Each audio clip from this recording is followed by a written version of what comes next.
Kyrgyzstan is a country wrestling with change. Following the Tulip Revolution in 2005, hopes were high that this would become a beacon of democracy in Central Asia.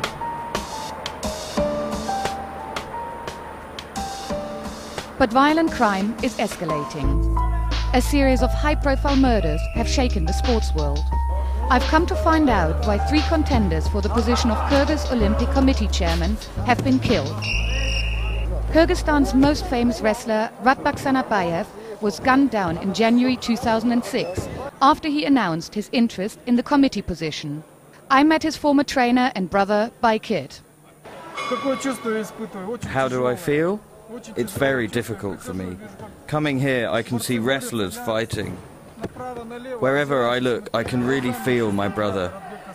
I can't believe he's no longer with us. It's very difficult for me as his younger brother.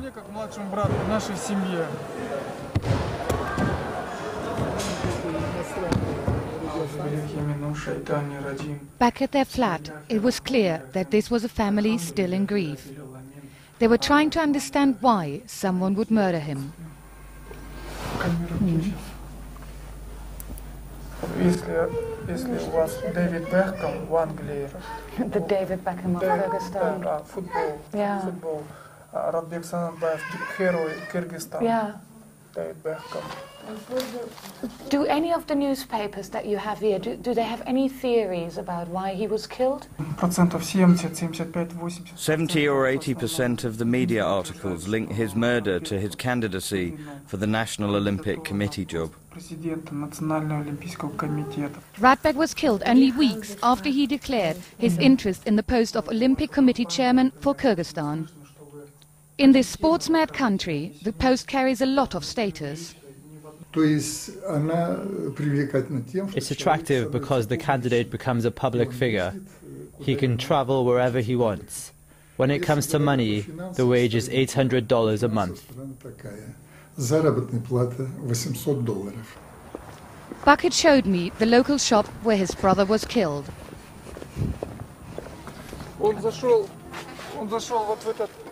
He went into this little shop. He did his shopping. He came out, and at that moment...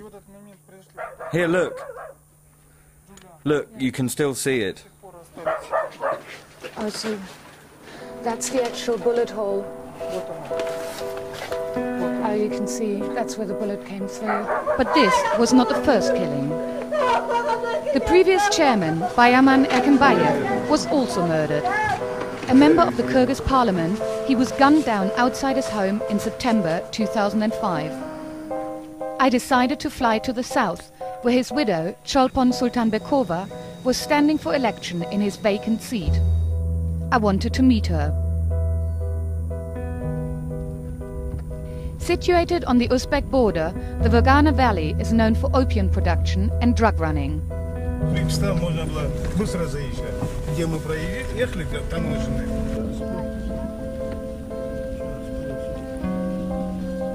Politics and crime often go hand in hand. At the polling station, many people told me off camera that they had voted for Erkenbayev's widow, Cholpon Sultanbekova.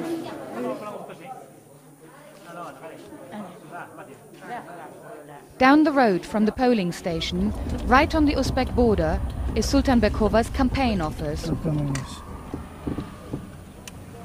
The posters made the most of the widow's connection with her husband. That's Erkenbayev on the poster, and underneath it says, "People's hero, you will always be remembered."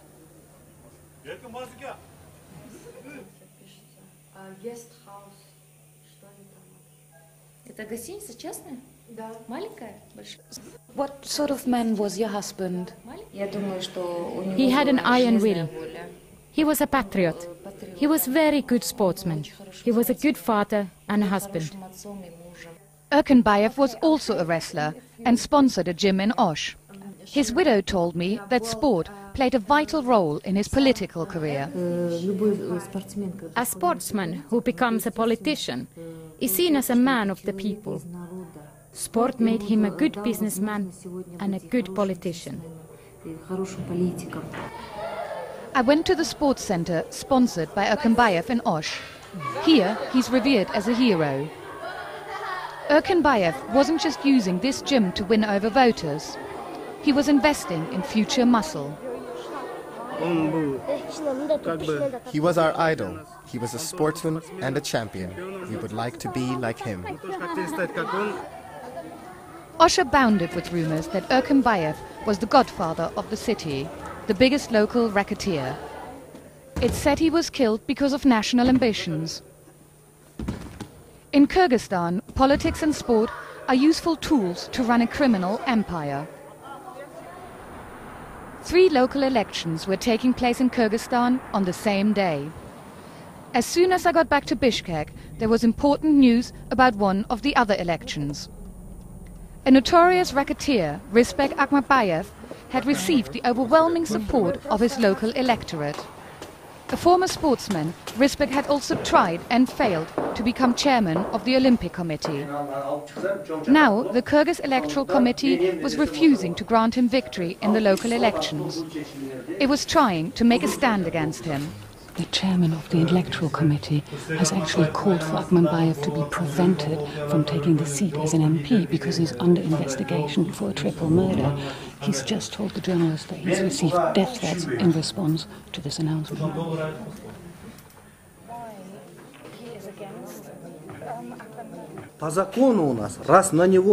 According to the law, if a court is hearing a case against him, then we can't let him stand until the verdict has been reached. Why do you think does the police in this country not investigate harder men like Akmatbayev? I think he has friends in very high places. Rizbek Akmatbayev was head of the Kyrgyz Fencing Federation. Because of his connections with the sports world, I went to see a respected Kyrgyz sports journalist to find out more. Kanay Alamanov told me that Rizbek, also a former boxer, was known for organizing local football events. Rizbek is not a politician. He's a crime boss, a racketeer. Perhaps this is why he invests his money in sport.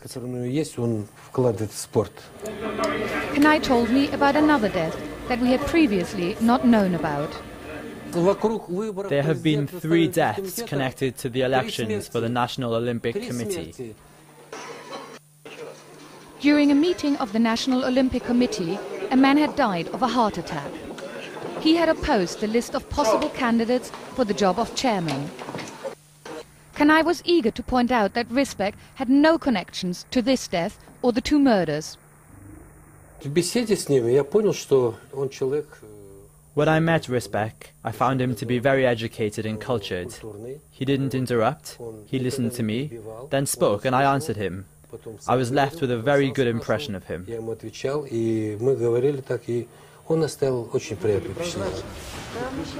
Rizbek had clearly managed to endear himself to the sports fraternity. I wondered if any politicians stood up to him. I'm told that the only person who isn't afraid to talk to me about Rizbek Akmatbayev is an NGO leader in here.